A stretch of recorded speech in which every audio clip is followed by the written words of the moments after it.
All right. Oops, already screwed up. Great. Excellent start.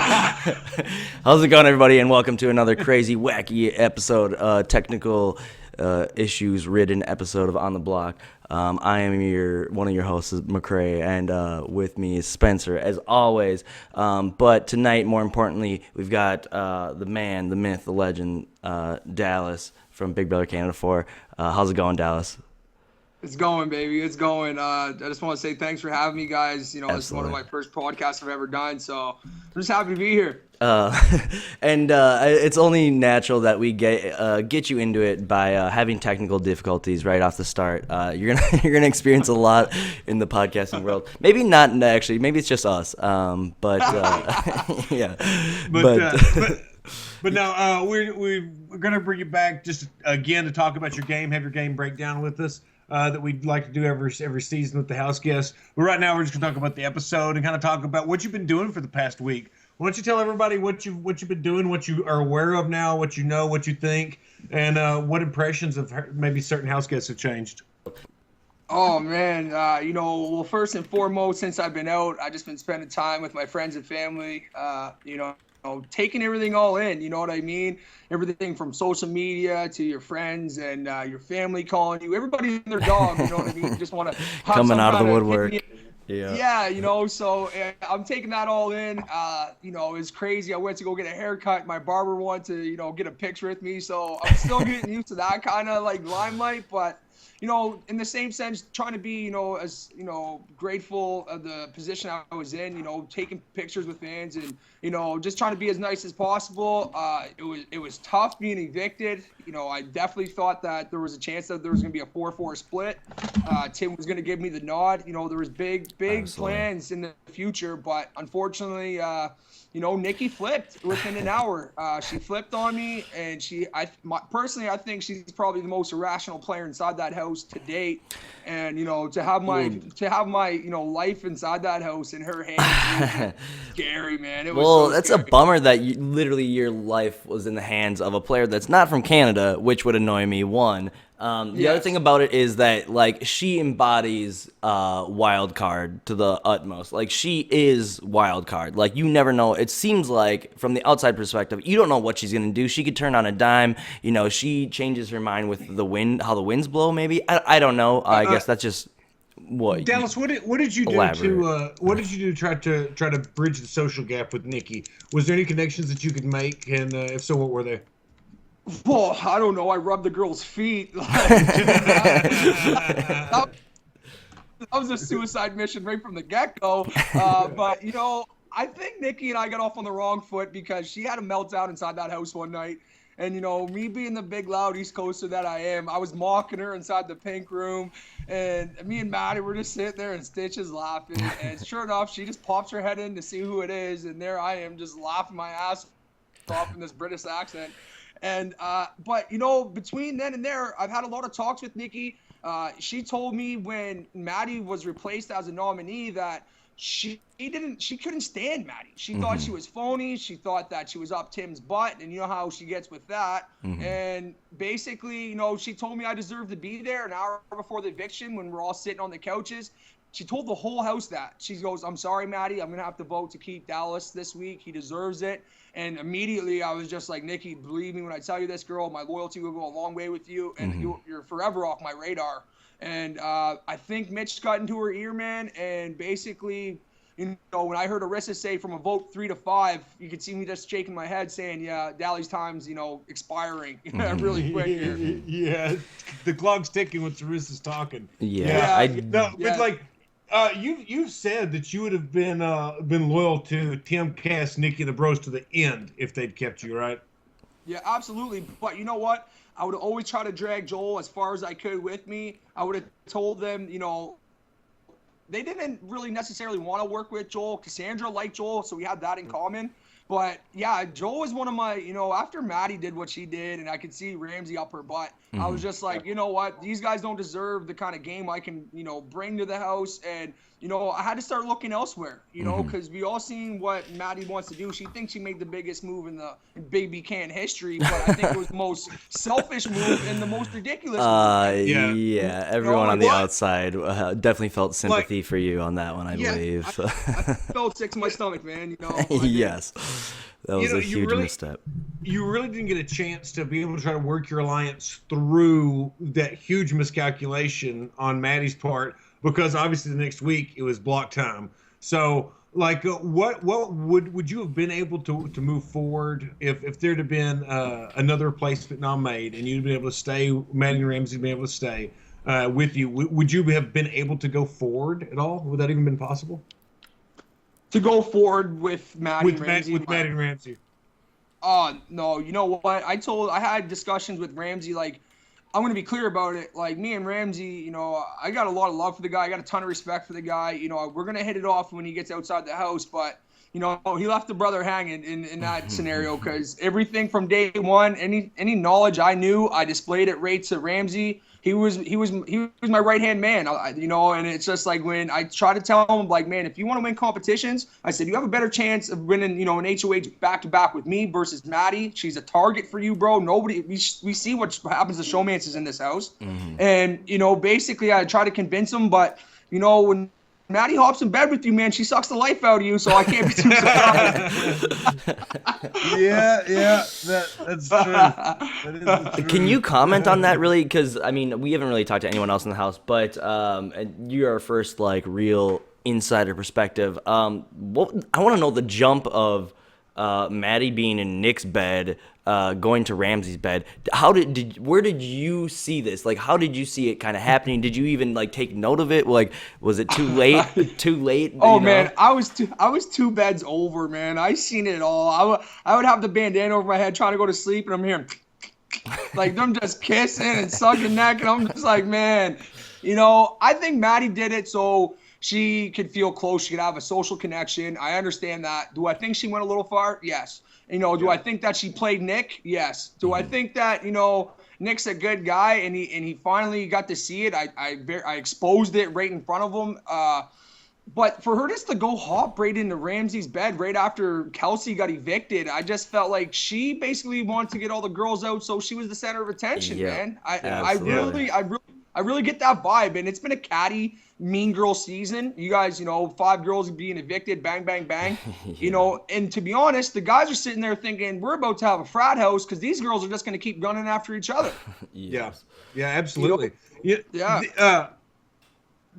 know, with Maddie, talking about hopping in the bed with Ramsey and such. She was talking to Nikki today about how that's the kissing stuff is how she kind of ingratiates herself, how she pulls herself into him, but she's in love with her boyfriend and knows that her family and he understands.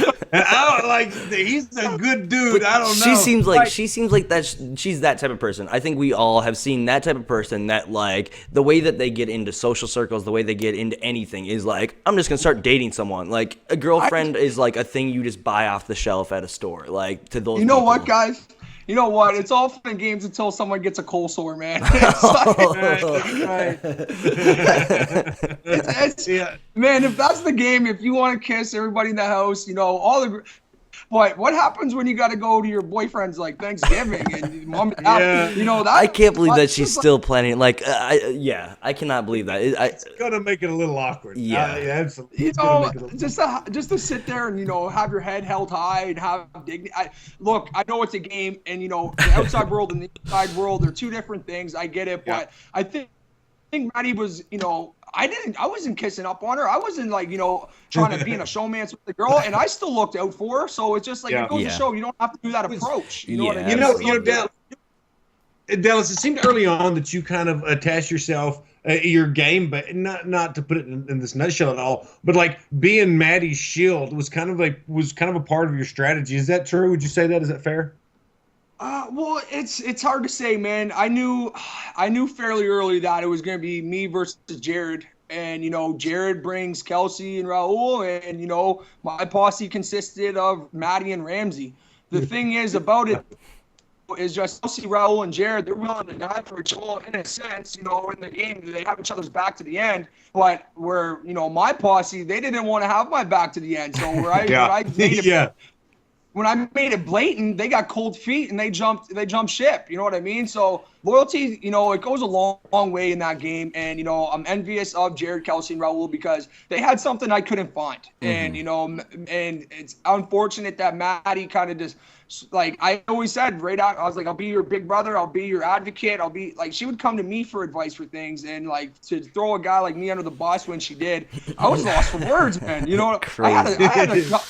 I knew I wanted to do something right on live TV, and I just had that little angel on my shoulder just said, you know what, Dallas, just keep it calm and cool, buddy. Don't stoop to her level, Yeah. So it is what it is, guys. If that's her gameplay, well, good for you, I guess. I just don't know what the friends and fam, are going to be thinking. But it's hard to say. I want to tip my hat to her because like trying a new game is like something that it's like, all right, you're doing something new, you're trying it. But the thing is that it's like when she makes a stupid move, like just like throwing away her HOH or whatever, it's like that's the reason why she's a shit player in my estimation. Cassandra basically told her today that there's that she'd like to sit by her at the end. So like Maddie could be a perfect goat that nobody wants to give the money to at all, And I mean that's a viable strategy. I mean, she doesn't even know that's what she's doing, but that they could be really effective. So I mean, I think you're right. I think that could be a possibility, but I think the primary person that I would want to take to the very end in that house would be Nikki. She has a hard time winning competitions. No, none of those Canadian juries are gonna give away $100,000 to somebody that's well established in the UK. She's got a big fan base. She's got a clothing line. You take Nikki to the end, you win. That's it. If Maddie wants to kind of shadow that role, then good luck to you. But do you think that Nikki could win against anyone? In that. No, I honestly don't. What about Tim? I really don't. Even Tim, everybody loves Tim. Tim has this golden aura around him. The moment he walks in, I'm telling me and Christina are looking around saying we got to get these people out as quick as they came in, and everybody else is saying what a shiny new toy. He's got a new accent and long blonde hair and it's curly. And he's so tall. There was an infatuation with Tim as soon as he walked in that door, and everybody and their dog wanted to work with the guy besides basically me and Christina, I think. So people will give him the money if he's sitting at the end? If it comes down to Tim and Nikki, I think Tim will win. Yeah. But if it comes down to Tim and any Canadian, or it comes down to Nikki and any Canadian, well, the Canadian is going to win the $100,000. That would be my logic, but nobody really wants to buy my logic in that house. Yeah. Whatever happened, man. Yeah. Let's kind of talk about your logic a little bit, because your logic is being employed. Has been employed this week by Mitch. He's made it very clear who his target's going to be. It's third wheel again. At that time, you were just talking about the two wheels. That was before the third wheel was reattached. But it's kind of funny. It's kind of funny that Mitch is basically campaigning on the strategy. At a certain point, now things have kind of changed now, so we'll get to that. But he's campaigning on the strategy of I'll go after Jared, Kelsey, and Raul, and and he's sitting next to Joel, who actually went after him and evicted Kelsey. So like his whole campaign pitch is against the guy that's already pulled that trigger. And that's good. I completely agree. It's kind of funny to me because that was the role I was willing to play the whole entire game until they were in the house. And it's just like I said it on multiple occasions while I was inside the house. I said, who is going to step up and punch these people in the mouth, and get them back in their place, man? Like, you guys are all trying to play such a conservative game where you don't want to get blood on your hands. Like, I'm licking it right off my hands. Let's do this, man. Like, I'm ready to do it. And I don't know, for Mitch to kind of mimic what, Big DZ just did, well, it's just like, man, that's so 2008, Mitch. Come on, man. Yeah, that's right. That's right. Oh, so good. Shit. Let's see. But no, the thing is that Mitch, I'm going to talk about the shift in the game that kind of happened tonight a little bit. That's worth mentioning. There was an argument. This is live feed stuff. Dallas, are you familiar with the spoilers? What's going on in the live feeds and such? Like I said, I'm really getting adjusted to the whole social media thing, man. Gotcha. Okay. Yeah, I haven't been able to watch live feeds yet. On Twitter, I'm seeing a lot of notifications, a lot of spoilers. I'm trying to stay away. I'm trying to catch up. Like I said, I'm putting in work to catch up, but soon I'll be like all up to date, and that's kind of where I'm sitting with it right now. Yeah, it's a lot to take in. Well, real briefly, earlier, basically, Maddie had revealed to Mitch and I believe Nikki that she was approached, her and Ramsey were approached by Kelsey and Jared for this Final Four deal. Okay, Mitch thought this was really important information to bring out because what's important for Mitch right now is that if he can get a tie vote and Raul could split the vote and to vote on for him to keep him because of this connection he's trying to make, that obviously would be good. And he can say, well, the way he wants to do that is by exposing this Final Four deal that was made outside of the Third Wheel Alliance, leaving Raul out of it. Okay, right. So it would make him trust Kelsey and Jared less, make him trust Mitch more. You see where it's going. So, like, hopefully that would be enough to get the split vote to keep Mitch. Okay. Well, it kind of blew the house up and made some shakedown. And from what I understand right now, the plan would be to get Ramsey, Maddie, Nikki, and Tim to vote Joel out, and to get Kelsey, and then Kelsey, Jared, the brothers, and Cassandra would vote Mitch out, and then Raul would save. In theory, Raul would save Mitch. Is what the plan seems to be.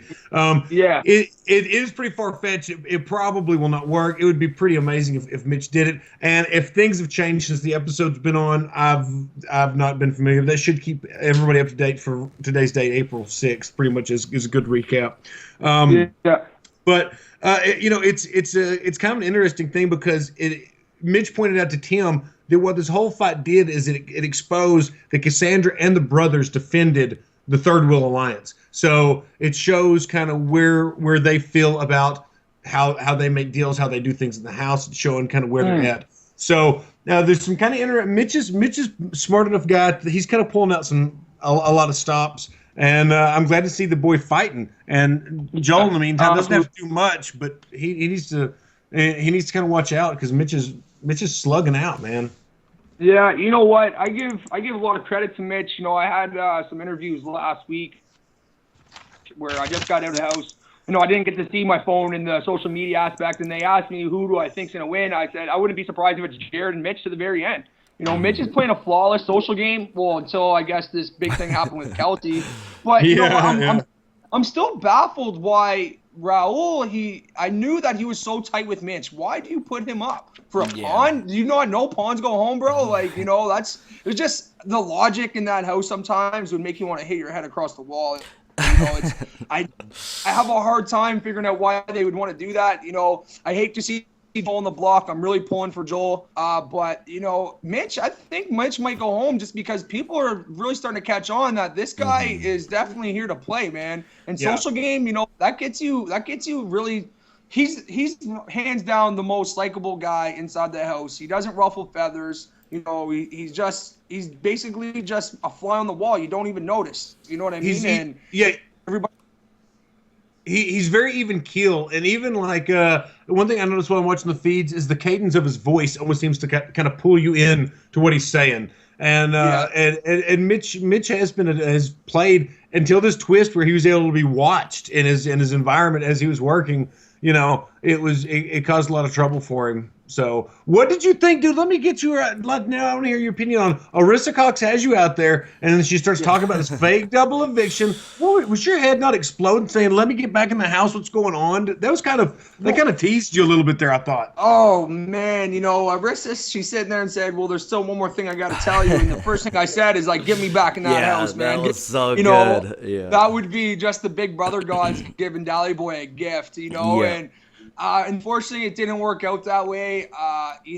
Another thing too is people were asking me, who do you think's gonna go in the house, Kelsey or Levita? And what I want and what I think are two separate things. I wanted Levita to go back there big time, but I knew Kelsey was gonna. I knew Jared wasn't gonna fold. But it would have been real interesting to me if I would have been able to stay because I would have never let Kelsey come back in.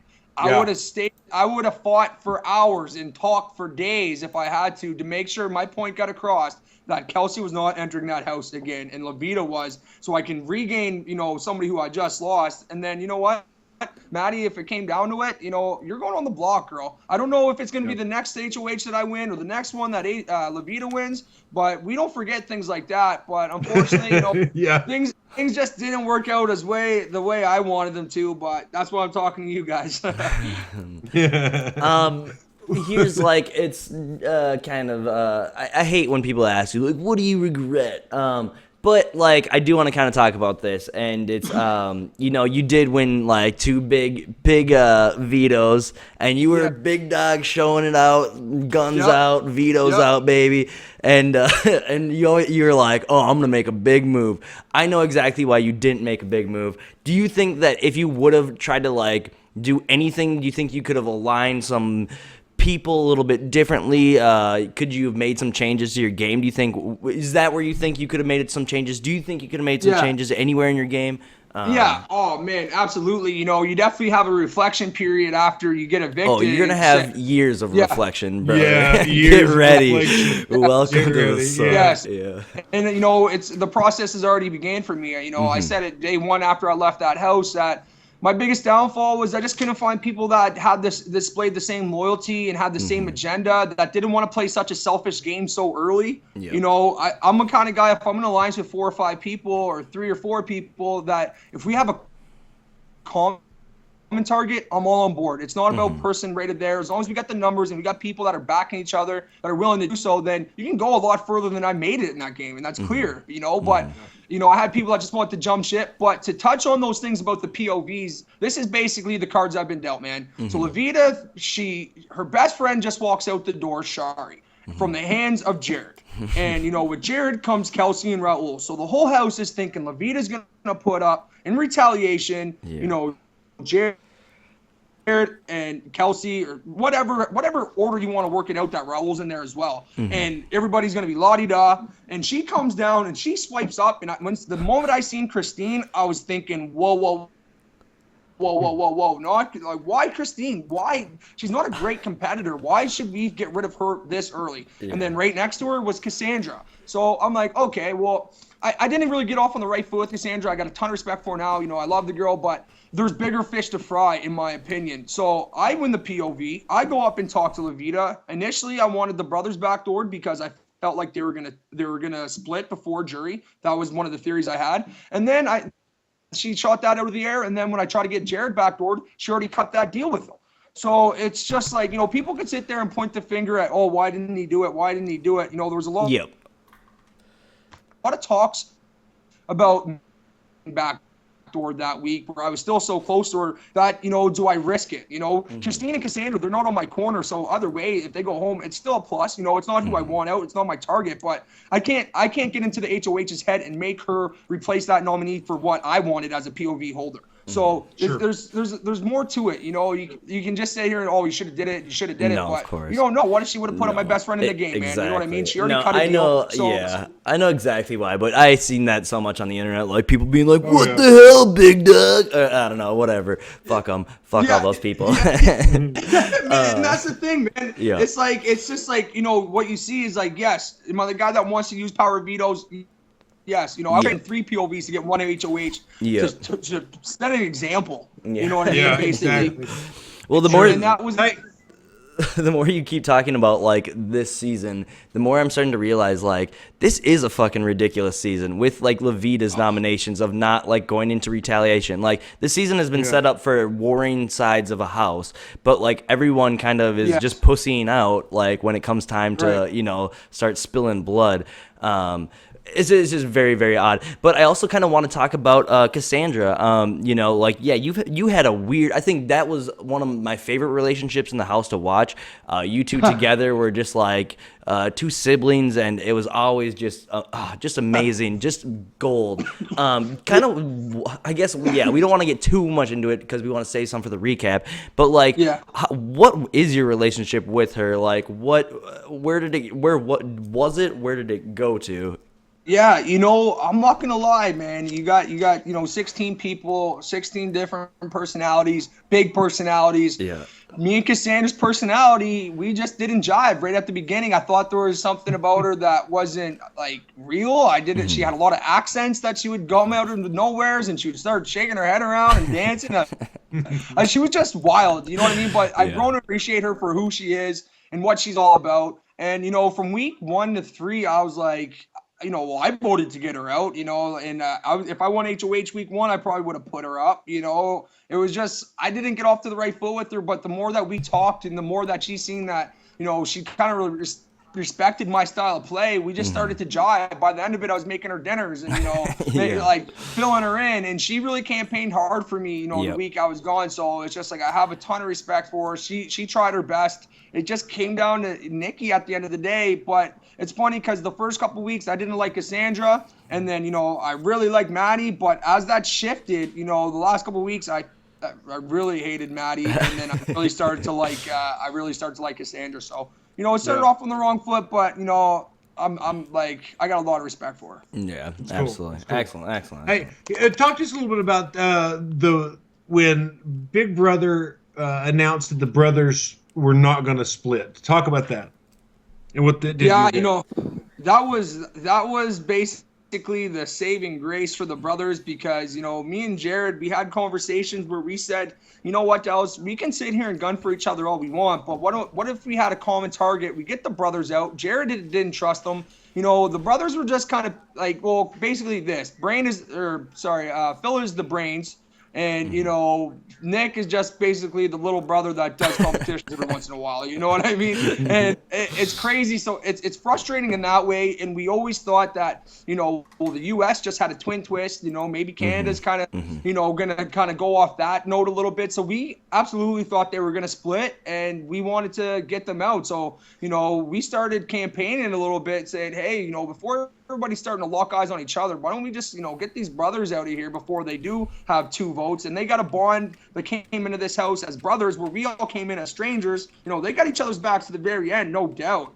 So we were starting to rally, and then Big Brother came on and had to basically say, we gave you our word that this is what's going to happen. This is actually what.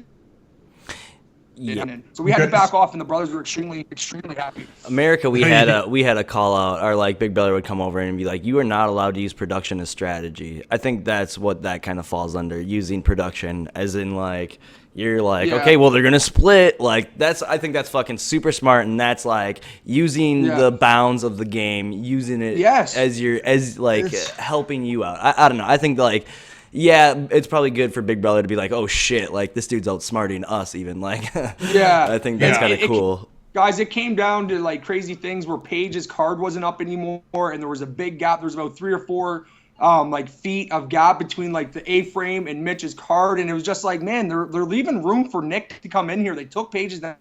Like, we started speculating like crazy. So it was like, we had a lot of time on our hands. So like I was mentioning these points to the house guests, and I think like they basically had to come in and say, okay, well, these brothers are gonna get evicted because we hooped them, So, yeah, exactly. Exactly. So amazing.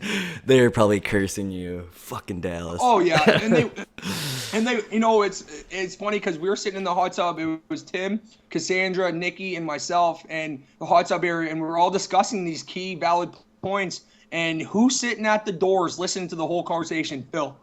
So basically, we're sitting there, saying, well, they were locked up for the first 24 hours of the show. Maybe they got more information. There was all kinds of brainstorming going on. And then Phil walks out. He goes, well, that's all BS, Dallas. This is this and this is that. And you know what? Tim and Nikki, Cassandra, they all got up and they bounced. And I sat there and I was like, well, this is how it is, man, and this is what we think. I was the only one out there saying it. And they all they can't handle confrontation, man. They can't. Yeah. And that's why I think people basically, I guess I'm starting to see now that people were intimidated by me, and it's just like I wasn't trying to be a bully, but I'll sit there and tell you how it is, and basically tell you, oh, you walked into a conversation. I'm not going to start talking about hot dogs and hamburgers. You want to know, this is what I'll tell you, but I can't tell you who said what. You figure that out on your own. And that's why you were TV gold, sir. And you were a lot more assertive than you could tell they were used to people being with them. Absolutely. Yeah. So and And just on the topic, let's talk about Tim and his nomination process right quick. Let's talk about the 5 gummy koalas. Dude, I was watching this. I was at work, and I had the feeds on while I was working. But dude, I was like, yeah, Dallas is my boy. He's no punk bitch. He's not fucking giving in to this bullshit, and I loved it, man. But gotta just talk about that. Talk about Tim's HOH just a little bit, and get into why. Like, because you were telling people to give you the gummy koalas, and anyway, just talk about it. Yeah, with me, man, fortune favors the brave, man. No guts, no glory. Amen. I knew, boys, that I was gonna be a strong candidate to go and be that number 1 spot, regardless. Where Tim, he came from Australia, he had the chance to, take somebody off the block, put him up, and he survived. I was basically saying, you know what, Tim, you want to play Big Brother Australia, man? Okay.